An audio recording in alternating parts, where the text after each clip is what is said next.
कहानी की शुरुआत होती है सन 2078 में। एनईबी कॉरपोरेशन पिछले 50 सालों से जाने पहचाने सारे सोलर सिस्टम्स की माइनिंग पर कब्जा जमा कर बैठी है। 20 साल पहले सीरियस 6B पर एनईबी को एक नया पदार्थ मिला है जिसका नाम बेरेनियम है। ये दुनिया की एनर्जी क्राइसिस खत्म कर सकता है, लेकिन इसकी माइनिंग ने खतरनाक रेडिएशन और प्रदूषण को जन्म दे दिया। माइनर्स और साइंटिस्ट्स की एक फेडरेशन जिसे अलायंस कहा जाता है, उन्होंने एनईबी से माइनिंग रोकने की बात की, लेकिन जवाब में एनईबी ने जंग छेड़ दी। इस संघर्ष ने अर्थ पर भी कोल्ड वॉर जैसी स्थिति पैदा कर दी, पर असल लड़ाई सिर्फ सीरियस 6B पर ही लड़ी गई। धीरे धीरे एनईबी ने न्यूक्लियर बॉम्ब्स का इस्तेमाल करना शुरू कर दिया। रेडिएशन की वजह से प्लैनेट की ज्यादातर आबादी मर गई। बहुत सारे माइनर अपनी जान गंवा बैठे। अब जंग के 10वें साल में सिर्फ कुछ ही लोग बचे हैं। एक बंकर के अंदर कुछ माइनर्स सिगरेट्स पर जुआ खेल रहे हैं। तभी सिक्योरिटी कैमरास पर उन्हें कुछ हरकत दिखाई दी। उन्होंने देखा कि एक एनईबी सोल्जर उनकी तरफ बढ़ रहा है। जब वो काफी पास आ गया तब भी किसी ने गोली नहीं चलाई, क्योंकि सबको लगा कि कुछ गड़बड़ है। अचानक एक बहुत तेज चीख जैसी आवाज गूंजी।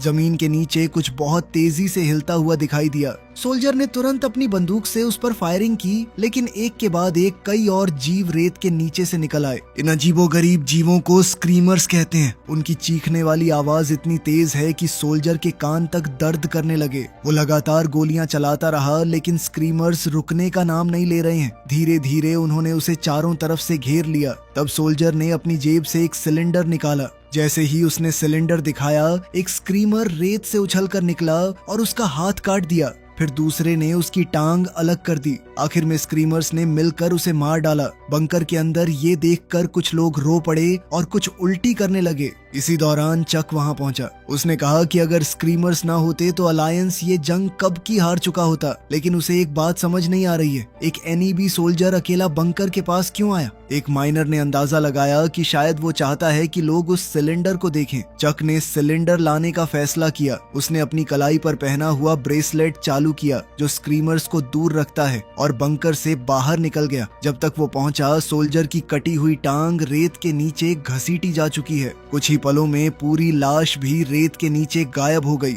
जब स्क्रीमर्स उसका कटा हुआ हाथ भी ले जाने लगे, चक ने फायरिंग करके उन्हें भगा दिया। फिर उसने सिलेंडर उठाया और देखा कि वो अलायंस के लिए एक संदेश है। थोड़ी देर बाद चक सिलेंडर लेकर कमांडर जोसेफ के पास पहुंचा। उसने बताया कि 6 महीने से किसी एनईबी सोल्जर को नहीं देखा गया, इसलिए ये सब बहुत अजीब लग रहा है। जोसेफ सिलेंडर खोल नहीं पाया। कुछ देर बाद सिलेंडर खुद ही खुल गया और उसमें से संदेश बाहर आ गया। संदेश एनईबी आर्मी के मार्शल की तरफ से है। उसमें शांति वार्ता की मांग की गई है। चक को ये अच्छी खबर लगी, लेकिन जोसेफ को पूरा मामला एक जाल जैसा लगा। इसके बाद जोसेफ ने कम्युनिकेशन ऑफिसर को अर्थ पर संदेश भेजने को कहा ताकि पूछा जा सके कि आगे क्या करना चाहिए। ऑफिसर ने बताया कि इमरजेंसी फ्रीक्वेंसी पर एक ट्रांसपोर्ट शिप उतरने की परमिशन मांग रही है। ये बात और भी अजीब है क्योंकि बंकर शिपिंग रूट से बहुत दूर है। जोसेफ ने कहा कि पहले पता लगाओ उनकी इमरजेंसी क्या है। तभी जोसेफ और चक ने नोटिस किया कि मार्शल के संदेश के साथ एनईबी कमांड पोस्ट का एक नक्शा भी भेजा गया है। जोसेफ को फिर भी सब कुछ गलत लग रहा है। उसके मॉनिटर्स दिखा रहे हैं कि एनईबी की तरफ से 2 हफ्तों से कोई रेडियो सिग्नल नहीं आया। कुछ समय बाद सेक्रेटरी ग्रीन का हॉलोग्राम संदेश आया। उसने बताया कि एनईबी ने सीज फायर मांगा है और शायद जंग खत्म होने वाली है। एक दूसरे प्लेनेट पर पेरिनियम नाम का एक दूसरा एलिमेंट मिल गया है जो रेडिएशन पैदा नहीं करता, इसलिए एनईबी वहां माइनिंग शुरू कर सकती है। लेकिन तभी हॉलोग्राम टूटने लगा। रेडिएशन से भरे डस्ट स्टॉर्म ने सिग्नल में रुकावट पैदा कर दी। कुछ बटन्स दबाने के बाद तस्वीर वापस आई, लेकिन संदेश का एक हिस्सा खो गया। जो हिस्सा सुनाई दिया उसमें ग्रीन कह रहा है कि किसी भी हालत में एनईबी बेस से संपर्क मत करना, वरना शांति की कोशिश खतरे में पड़ सकती है। तभी चेतावनी मिली कि डस्ट स्टॉर्म बंकर के पास पहुंचने वाला है। सबने तुरंत एक खास लाल सिगरेट जलाई जो रेडिएशन से बचाने में मदद करती है। अचानक पूरी इमारत जोर जोर से हिलने लगी। बिजली चली गई, फर्नीचर इधर उधर गिरने लगा और लोग घबरा कर बाहर दौड़ पड़े। बाहर आकर उन्होंने देखा कि वही ट्रांसपोर्ट शिप पास में क्रैश हो गई है। कुछ लोग आग बुझाने लगे, जबकि कुछ बचे हुए लोगों को ढूंढने के लिए शिप के अंदर घुस गए। अंदर पहुंचकर उन्हें पता चला कि ये कोई आम कमर्शियल शिप नहीं है। अंदर बैठे लोग सिविलियंस नहीं हैं। ज्यादातर लोग मर चुके हैं, लेकिन मलबे के नीचे एक आदमी जिंदा मिला। इस आदमी का नाम एस है। जब कार्गो चेक किया गया तो सब और भी ज्यादा चौंक गए। अंदर हथियारों के दर्जनों बॉक्सेस पड़े हैं, उनमें एक न्यूक्लियर रिएक्टर भी है। सबने एस को बंकर ले जाने का फैसला किया क्योंकि उसके पास स्क्रीमर्स से बचने वाला ब्रेसलेट नहीं है। लेकिन रास्ते में एस अचानक वापस शिप की तरफ भाग गया। वो अपना डिस्क मैन लेने गया है। जैसे ही वो शिप के पास पहुंचा, स्क्रीमर्स उसकी तरफ दौड़ पड़े। क्रू ने लगातार फायरिंग करके उन्हें रोकने की कोशिश की। फिर भी एक स्क्रीमर शिप तक पहुंच गया और उसने धातु को काटकर अंदर से एक लाश चुरा ली। डिस्क मैन मिलते ही एस भागा, लेकिन एक उछलता हुआ स्क्रीमर उसके सामने आ गया। एन मौके पर जोसेफ ने गोली चलाकर स्क्रीमर को खत्म कर दिया और एस की जान बचा ली। वापस बेस पर जाकर जब उसने स्क्रीमर की जांच की तो पता चला कि ये एक नया मॉडल है और इसमें पहले से ज्यादा एडवांस चिप लगी हुई है। एस उससे मिलने आया और बताया कि वो गनरी स्पेशलिस्ट है। उसने स्क्रीमर्स के बारे में पूछा तो जोसेफ ने समझाया कि अलायंस ने उन्हें अर्थ पर बनाया है ताकि ये जंग खत्म की जा सके। जब एस ने मशीन को छूने की कोशिश की, उसे तुरंत हाथ पीछे खींचना पड़ा। जरा सी लापरवाही उसकी उंगलियां काट सकती थी। जोसेफ को और चिंता तब हुई जब उसने डेटा देखा। डेटा से पता चला कि स्क्रीमर ने खुद को मॉडिफाई किया है, यानी ये मशीन्स अपने आप को बेहतर बना रही हैं। थोड़ी देर बाद चक भी आ गया। उसने एस को बताया कि क्रैश हुई शिप असल में सिविलियन शिप होने का नाटक कर रही थी और उसमें न्यूक्लियर रिएक्टर भी है। एस को इस बारे में कुछ नहीं पता है, लेकिन उसने एक और हैरान कर देने वाली बात बताई। उसके मुताबिक शिप में मौजूद लोग ट्राइटन आईवी जा रहे हैं ताकि एनईबी के खिलाफ लड़ाई जारी रखी जा सके। ये सुनकर जोसेफ ने ग्रीन के संदेश का जिक्र किया। तब एस ने कहा कि ग्रीन तो 2 साल पहले मर चुका है। ये सुनते ही जोसेफ गुस्से से भर गया और एस को कमरे से बाहर निकाल दिया। उसके बाद जोसेफ और चक के बीच बहस हुई। चक को एस की बात पर यकीन नहीं है। उसका कहना था कि अगर अलायंस ने सच में हमें छोड़ दिया है तो अब तक राशन और बाकी सामान कैसे मिल रहा है। जोसेफ चिल्लाया और बोला कि सच को स्वीकार करो, उन्हें धोखा दिया गया है, सबको यहाँ मरने के लिए छोड़ दिया गया है। उसका मानना है कि एनईबी मार्शल को भी ये सच पता चल गया है, इसीलिए उसने शांति का संदेश भेजा। आखिरकार जोसेफ ने खुद एनईबी बेस जाकर सच जानने का फैसला किया। चक साथ चलना चाहता है, लेकिन जोसेफ ने उसे बंकर का नया नेता बना दिया। सफर में जोसेफ के साथ सिर्फ एस जाने वाला है। रवाना होने से पहले चक ने अपना ब्रेसलेट एस को दे दिया। उसने समझाया कि स्क्रीमर्स जिंदा लोगों की धड़कन पहचान कर हमला करते हैं। ब्रेसलेट एक ऐसा सिग्नल भेजता है जिससे मशीन्स को लगता है कि पहनने वाले की धड़कन रुक चुकी है। हालांकि कभी कभी रेडिएशन ब्रेसलेट के टर्मिनल्स को खराब कर देती है। दोनों ने अपने हथियार संभाले और बंकर से बाहर निकल पड़े। सफर के दौरान एस अपने डिस्क मैन पर गाने सुनता रहा। दोनों बर्फ से ढके वीरान इलाकों से गुजरते रहे। जब एस ने हवा के बारे में शिकायत की, जोसेफ ने बताया कि रेडिएशन ने पूरे वातावरण को जहरीला बना दिया है। उसने एस को एक लाल सिगरेट दी जो रेडिएशन के असर से बचाने में मदद करती है। रास्ते में उन्होंने दूर से पुरानी खदानों को देखा। जोसेफ ने उदासी भरी नजर से उनकी तरफ देखा और कहा कि एक समय यही खदानें पूरी गैलेक्सी का सबसे मुनाफा देने वाला व्यापार हुआ करती थीं। कुछ देर बाद जोसेफ और एस उस बर्बाद शहर तक पहुंचे जिसे एनईबी ने बमबारी करके मिटा दिया है। हमला अलायंस पर करना था, लेकिन उसमें हजारों आम लोगों की जान चली गई। रास्ते में जोसेफ ने अपनी पुरानी कहानी सुनाई। उसने बताया कि वो 20 साल पहले इस ग्रह पर एक खान मजदूर के रूप में आया था। उस समय वो और उसके साथी एनईबी के लिए काम करते थे, लेकिन धीरे धीरे उन्होंने खनन करना बंद कर दिया और विरोध शुरू कर दिया। 4 साल तक तनाव बना रहा। आखिरकार एनईबी ने पूरे इलाके पर बॉम्ब गिरा दिए। तब से जोसेफ और उसके लोग बंकर में छुपे हुए जी रहे हैं। तभी अचानक एक तेज चीख जैसी आवाज गूंजी। एस ने पलट कर देखा तो एक स्क्रीमर बर्फ के नीचे एक मरे हुए चूहे को घसीट कर ले जा रहा है। उसने तुरंत गोली चला दी। स्क्रीमर भाग निकला और जोसेफ ने उसे रोकने की कोशिश की। एस को समझ नहीं आया कि स्क्रीमर्स मरे हुए जानवरों के पीछे क्यों पड़े रहते हैं। जोसेफ ने बताया कि सड़ते हुए मांस से मीथेन गैस निकलती है और स्क्रीमर्स उसी को ईंधन की तरह इस्तेमाल करते हैं। उनकी तैयारी जमीन के नीचे होती है। पूरी प्रक्रिया अपने आप चलती है और अब ये मशीन्स खुद को खुद बना रही हैं। ये कैसे हो रहा है इस बारे में कोई नहीं जानता। ये बात सुनकर एस काफी डर गया। कुछ दूर चलने के बाद दोनों को किसी के आने की आवाज सुनाई दी। वो तुरंत जमीन पर लेट गए और अपने हथियार तैयार कर लिए, लेकिन सामने एक छोटा सा लड़का निकला जो एक टेडी बेयर पकड़े हुए है। जोसेफ उसके पास गया और उससे बात की। लड़के का नाम डेविड है। उसने बताया कि वो शहर के खंडहरों में अकेला रहता है, खाने का जुगाड़ करके जिंदा है, लेकिन क्या खाता है ये उसने नहीं बताया। उसका कहना है कि वो स्क्रीमर्स से छुपकर बच गया है। डेविड ने उनसे गुजारिश की कि उसे अपने साथ ले चलें। पहले जोसेफ ने मना कर दिया। उसने उसे थोड़ा खाना दिया और वादा किया कि 2 दिन बाद लौटते वक्त उसे साथ ले जाएगा, लेकिन एस का दिल पिघल गया। डेविड भी लगातार विनती करता रहा। आखिर में जोसेफ मान गया और लड़के को साथ ले लिया। रात होने पर तीनों एक पुरानी इमारत में रुक गए और आग जलाकर आराम करने लगे। जोसेफ ने बंकर से संपर्क किया। उसे पता चला कि वहाँ एक नया मेहमान आया है, लेकिन संकेत कमजोर है, इसलिए बात ज्यादा देर तक नहीं चल सकी। थोड़ी देर बाद जोसेफ ने जमीन से एक पत्थर उठाया। अचानक उस पत्थर में पैर और सिर निकल आए। जोसेफ चौंक गया। डेविड हंस पड़ा और उस अजीब से कीड़े को हटा दिया। दरअसल वो पत्थर नहीं, एक छोटा जीव है।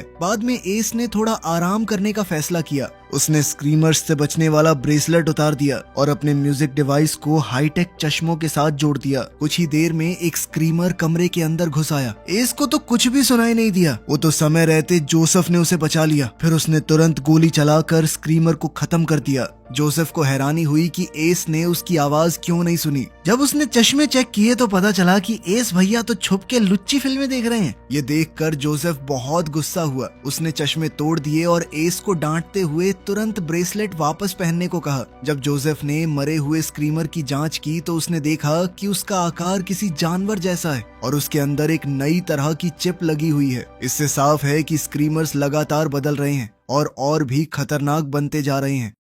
अगली सुबह सफर फिर शुरू हुआ। अब एस के पास म्यूजिक नहीं है, इसलिए वो लगातार बातें करता रहा। काफी देर बाद वो एक पुरानी रिफाइनरी तक पहुंचे। जोसेफ ने आसपास दुश्मनों को ढूंढने की कोशिश की। तभी अचानक छिपकर बैठे कुछ सैनिकों ने डेविड पर गोली चला दी। सब दौड़कर उसके पास पहुंचे, लेकिन उसका घाव देखते ही सबके होश उड़ गए। उसके शरीर के अंदर मांस और खून नहीं, बल्कि मशीन के पुर्जे हैं। सच सामने आ गया। डेविड कोई इंसान नहीं है, वो एक नई पीढ़ी का स्क्रीमर है। जोसेफ ने उसके अंदर लगी चिप निकाल ली। जैसे ही चिप बाहर आई, डेविड ने जोर जोर से चीखना शुरू कर दिया। एस ने तुरंत उस पर निशाना साध लिया, लेकिन डेविड ने बिजली की रफ्तार से बंदूक पकड़ ली और गोली का रुख बदल दिया। इस दौरान उसका एक हाथ उड़ गया। तब 2 एनईबी सैनिक सामने आए। उनके नाम बेकर और रॉस हैं। उन्होंने बताया कि स्क्रीमर्स अब बहुत चालाक हो चुके हैं। वो बच्चों का रूप लेकर खुद को मासूम दिखाते हैं ताकि बाकी इंसान उन्हें बेस तक ले आए। फिर मौका मिलते ही वो सबको मार देते हैं। रॉस को शक हुआ कि जोसेफ जानबूझकर डेविड को साथ लाया है, लेकिन जोसेफ ने कसम खाकर कहा कि उसे सच्चाई का बिल्कुल पता नहीं है। फिर उसने शांति का संदेश उन्हें दे दिया। बेकर ने संदेश पढ़ा और जोसेफ और एस को बंकर ले जाने का फैसला किया। रॉस इस बात से खुश नहीं है, लेकिन उसकी बात नहीं सुनी गई। सब लोग हवा के रास्ते वाली सुरंगों का इस्तेमाल करके इमारत के अंदर घुस गए। अंदर पहुंचते ही जोसेफ ने अपने बंकर से संपर्क करने की कोशिश की।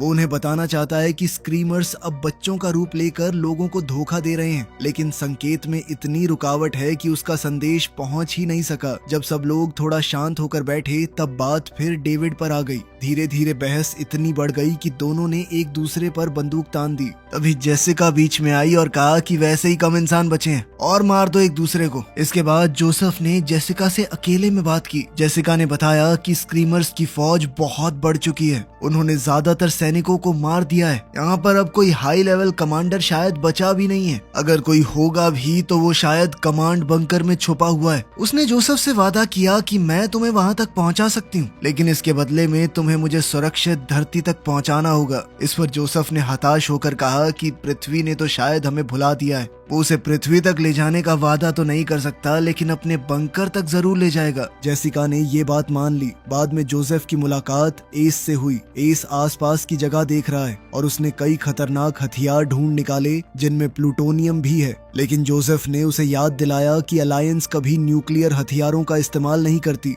इसके बाद पूरा समूह एक लिफ्ट में बैठा जो उन्हें मेंटेनेंस टनल तक ले गई। रास्ते में अचानक कोई आवाज सुनकर रॉस घबरा गया, लेकिन वो सिर्फ कुछ चूहे निकले। बेकर ने उसका मजाक उड़ा दिया। कुछ दूर चलने के बाद उन्हें छत में एक लोहे की जाली मिली। जैसे ही उसे खोला गया, एक लाश ऊपर से नीचे आ गिरी। सबने उसी रास्ते से अगले तल पर पहुंचने के लिए जाली का इस्तेमाल किया और फिर एक सीढ़ी चढ़कर कमांड सेंटर सेंटर तक पहुंच गए। अंदर का दृश्य देखकर सबके होश उड़ गए। हर तरफ खून ही खून है, लेकिन एक भी जिंदा इंसान नजर नहीं आया। ये देखकर रॉस टूट गया। उसे लगने लगा कि अब बचने की कोई उम्मीद नहीं है। गुस्से और डर में उसने टेबल पर रखी चीजें इधर उधर फेंकनी शुरू कर दी। जोसेफ ने उसे रोकने के लिए हवा में गोली चला दी और एस को आदेश दिया कि अगर रॉस ने फिर शोर मचाया तो उसे गोली मार देना।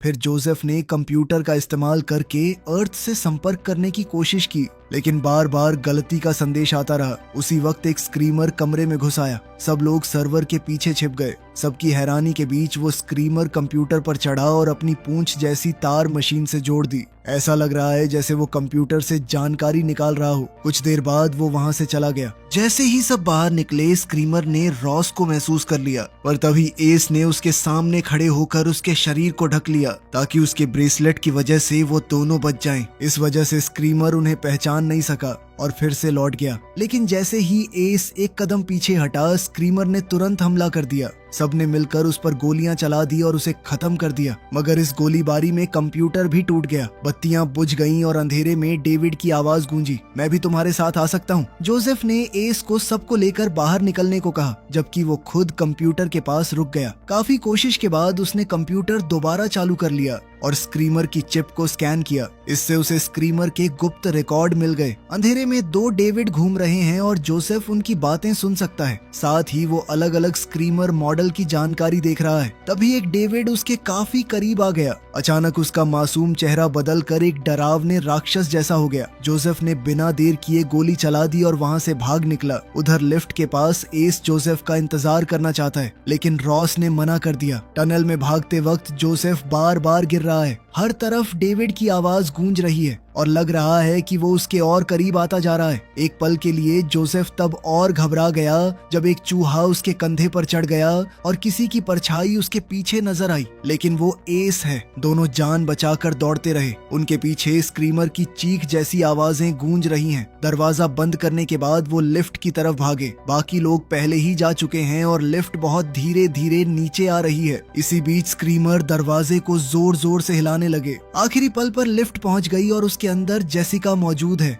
जोसेफ और एस तुरंत उसमें चढ़ गए और बच निकले। अगले लेवल पर पहुंचकर सब दोबारा इकट्ठा हुए। जोसेफ ने कंप्यूटर में देखी हुई बात सबको बताई। डेविड असल में टाइप 3 स्क्रीमर है और रेप्टाइल टाइप 1। इसका मतलब है कि एक और प्रकार का स्क्रीमर मौजूद है जिसे उन्होंने अभी तक नहीं देखा है। जेसिका और दूसरों ने समझाया कि टाइप 2 एक घायल सैनिक की तरह दिखता है जो मदद के लिए रोता और पुकारता है। कुछ महीने पहले तक ऐसे स्क्रीमर नजर आते थे, लेकिन अब वो गायब हो चुके हैं। तब बेकर को एक बात याद आई। टाइप 2 बहुत कम बोलता है। उसने तुरंत रॉस पर शक जताया और कहा कि शायद वही टाइप 2 है। रॉस घबरा गया और बंदूक उठाने लगा, लेकिन उससे पहले ही बेकर ने उसकी छाती में चाकू फेंका ताकि पता चल सके कि वो इंसान है या मशीन। एस ने भी बेकर की बात का समर्थन किया क्योंकि उसे याद आया कि रॉस ने सबके साथ विस्की नहीं पी थी। लेकिन जब जोसेफ ने रॉस के सीने से चाकू निकाला तो उसमें से खून बह निकला। रॉस इंसान है। बेकर ने डर और शक में एक निर्दोष आदमी की जान ले ली थी। अब शक की सुई बेकर की तरफ मुड़ गई। जेसिका ने कहा कि उसने बेकर को सिर्फ 2 दिन पहले देखा है। उसे उसके बारे में कुछ भी पता नहीं है। बेकर ने उसे चुनौती देते हुए कहा कि अगर उसे शक है तो गोली चला दे, लेकिन जेसिका गोली नहीं चला सकी। आखिरकार ग्रुप उस इमारत से बाहर निकल गया। जोसेफ ने बंकर से संपर्क करने की कोशिश की, लेकिन कोई जवाब नहीं मिला। बेकर ने रॉस की मौत के लिए माफी मांगने से भी इनकार कर दिया। उसका कहना है कि वो सिर्फ एक गलती थी। ये सुनकर जोसेफ का गुस्सा फूट पड़ा। उसने साफ कह दिया कि अगर जरूरत पड़ी तो वो बेकर को खुद मार देगा। कई घंटों तक बर्फीली जमीन पर चलने के बाद आखिरकार सब लोग अलायंस बंकर तक पहुंच गए। यहाँ जोसेफ ने किसी तरह चक से संपर्क किया। उसने चक से बाहर आने को बोला, लेकिन चक बस एक ही बात दोहराता रहा कि जोसेफ अंदर आ जाए। ये बात जोसेफ को थोड़ी अजीब लगी। उसे शक हुआ, इसलिए उसने बंकर का दरवाजा खोलने को कहा। जैसे ही दरवाजा खुला, सबके होश उड़ गए। अंदर से 1-2 नहीं बल्कि बहुत सारे डेविड बाहर निकले। हर एक के हाथ में वही टेडी बेयर है। ये देखते ही टीम ने गोलियां चलानी शुरू कर दी और एक एक करके उन बच्चों जैसे दिखने वाले स्क्रीमर्स को गिरा दिया। लेकिन मुसीबत यहीं खत्म नहीं हुई। जमीन के नीचे से असली स्क्रीमर्स भी निकल आए। अब सबको दो तरफ ध्यान देना पड़ रहा है। जब डेविड्स बहुत पास आ गए तो टीम ने फ्लेम थ्रोवर का इस्तेमाल किया और उन्हें पिघलाना शुरू कर दिया। फिर भी बंकर के अंदर से और ज्यादा डेविड्स निकलते ही रहे। तब जोसेफ ने एस से कहा कि तुम कमांड सेंटर से एक न्यूक्लियर बॉम्ब लेकर आए थे ना, वो जल्दी से मुझे दो। अगले ही पल जोसेफ ने बंकर पर निशाना लगाया और धमाका कर दिया। इतना बड़ा विस्फोट हुआ कि पूरा बंकर उड़ गया और धमाके की ताकत से सब लोग बेहोश हो गए। सुबह एस की आंख खुली, उसने बेकर की आवाज सुनी जो मदद मांग रहा है। एस तुरंत उसकी तरफ दौड़ा, लेकिन जैसे ही वो पास पहुंचा बेकर ने सच बता दिया, वो इंसान नहीं एक स्क्रीमर है। उसने एस को जोर से पकड़ लिया और अपनी ताकत से उसे कुचल दिया। जब तक जोसेफ होश में आया तब तक एस मर चुका है। बेकर ने उसकी लाश को एक तरफ फेंका और जोसेफ पर हमला कर दिया। जोसेफ ने गोली चलाकर बेकर के चेहरे का एक हिस्सा उड़ा दिया, लेकिन उस पर कोई खास असर नहीं पड़ा। इसी बीच जोसेफ को ज्यादा ताकतवर गोलियां मिल गईं। इस बार उसने बेकर पर फिर से गोली चलाई और उसका शरीर 2 टुकड़ों में फट गया। इसके बाद जोसेफ ने जेसिका को बताया कि अलायंस का एक इमरजेंसी एयरक्राफ्ट पहाड़ों में छुपा हुआ है। अगर वो उसे ढूंढ लें तो धरती पर लौट सकते हैं। रवाना होने से पहले जोसेफ ने बेकर के अंदर लगा एक चिप निकाला। उस पर कुछ ऐसे शब्द लिखे थे जो वो पहचान नहीं पाया। जब जेसिका ने चिप देखने को कहा तब जोसेफ ने अचानक उसके हाथ पर छुरी से हल्का सा काट दिया।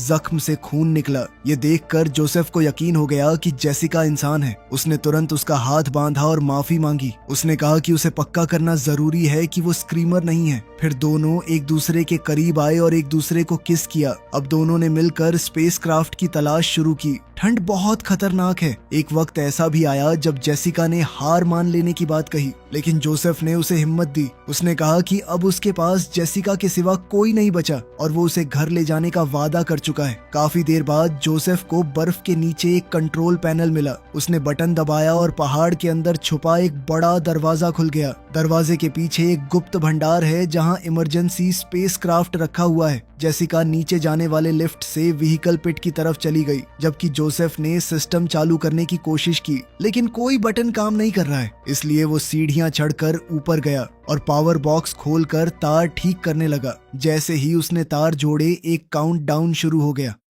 तभी किसी ने पीछे से आकर जोसेफ को जोर से मुक्का मारा। जोसेफ ने ऊपर देखा और हैरान रह गया। उसके सामने चक खड़ा है। चक ने उसका हथियार दूर फेंक दिया और बोला कि हर किसी को अकेला मरना चाहिए। इतना कहकर उसने जोसेफ को किनारे से नीचे धक्का दे दिया। खुशकिस्मती से जोसेफ क्रेन को पकड़कर लटक गया और बच गया, लेकिन चक भी उसके पीछे आ गया। तब सबसे बड़ा राज सामने आया। चक ने बताया कि वो भी एक स्क्रीमर है। टाइप 2 स्क्रीमर्स इंसानों का चेहरा अपना सकते हैं। इसी तरह असली चक और मार्शल को मार दिया गया है। जो संदेश जोसेफ को मिला है वो भी नकली है। दोनों के बीच क्रेन पर खतरनाक लड़ाई शुरू हो गई। चक ने जोसेफ को गिराने की कोशिश की, फिर अपने पैर उसकी गर्दन के चारों तरफ लपेटकर उसका गला दबाने लगा। साथ ही उसकी मरी हुई पत्नी का मजाक उड़ाने लगा। जोसेफ ने जेब से छुरी निकाली और चक को घोंप दिया, लेकिन उससे भी कुछ खास नहीं हुआ। तब जोसेफ ने एक तार छुरी से जोड़ दिया। तेज बिजली ने चक के अंदर एक शॉर्ट सर्किट कर दिया और वो नीचे गिर पड़ा। नीचे गिरते हुए वो जैसे ही सुरक्षा लेजर से टकराया तो उसका शरीर राख में बदल गया। जोसेफ क्रेन के सहारे नीचे उतरा और जेसिका से जा मिला, लेकिन नीचे पहुंचकर एक और बुरी खबर मिली। स्पेसक्राफ्ट में सिर्फ एक व्यक्ति के बैठने की जगह है। जोसेफ ने जेसिका को किस किया और उसे स्पेसक्राफ्ट में बैठने को कहा, लेकिन जेसिका ने मना कर दिया। तभी उनके पीछे से एक और जेसिका सामने आ गई। ये देखकर जोसेफ सन्न रह गया। दूसरी जेसिका असल में टाइप 4 स्क्रीमर थी। ये इतनी एडवांस मशीन है कि इससे खून भी निकलता है और वो पूरी तरह इंसानों जैसा व्यवहार करती है। गुस्से में जोसेफ ने पहली जेसिका को धक्का दे दिया और खुद स्पेसक्राफ्ट की तरफ बढ़ा, लेकिन दूसरी जेसिका ने उसे पकड़कर दूर फेंक दिया। अगले ही पल पहली जेसिका वापस आ गई और दोनों जेसिकास आपस में लड़ने लगी। दोनों की लड़ाई पूरे पिट में फैल गई। कई बार वो लेजर्स से टकराई और उनके शरीर के हिस्से जलते और कटते रहे। इसी दौरान जोसेफ चुपके से एक बंदूक तक पहुंच गया। आखिरकार जेसिका 2 ने जेसिका 1 को छुरी मार कर हरा दिया, लेकिन उसकी जीत ज्यादा देर नहीं टिक पाई। जोसेफ ने तुरंत उस पर गोली चला दी। मरते वक्त उसने इतनी तेज चीख निकाली कि जोसेफ का संतुलन बिगड़ गया और वो गिरने लगा। इसी वक्त स्पेसक्राफ्ट के इंजन चालू हो गए। इंजन की भयानक आग ने जेसिका 2 को अपनी लपेट में ले लिया। कुछ ही पलों में वो जल कर फट गई। जमीन पर पड़ी जेसिका 1 अपनी आखिरी सांसें ले रही थी। उसने जोसेफ का शुक्रिया अदा किया, ये कहते हुए कि तुमने मुझे प्यार करना सिखाया। ये सुनकर जोसेफ ने उसे एक आखिरी बार चूम लिया। दिल भारी होने के बाद भी जोसेफ स्पेसक्राफ्ट में बैठा और आखिरकार उस नरक जैसे ग्रह को छोड़कर उड़ गया। उसके पास उस दुनिया की बस एक ही याद बची थी, वो टेडी बेयर। लेकिन कहानी अभी खत्म नहीं हुई। जब स्पेसक्राफ्ट अंतरिक्ष में उड़ रहा है, जोसेफ ने अपना ब्रेसलेट उतारा। तभी उस टेडी बेयर ने अचानक हिलना शुरू कर दिया। जोसेफ को पता भी नहीं है कि वो टेडी बेयर भी एक स्क्रीमर है और अब वो धरती की तरफ जा रहा है। वीडियो पसंद आई तो लाइक कर देना, चैनल को सब्सक्राइब कर लेना। मिलते हैं अगली वीडियो में।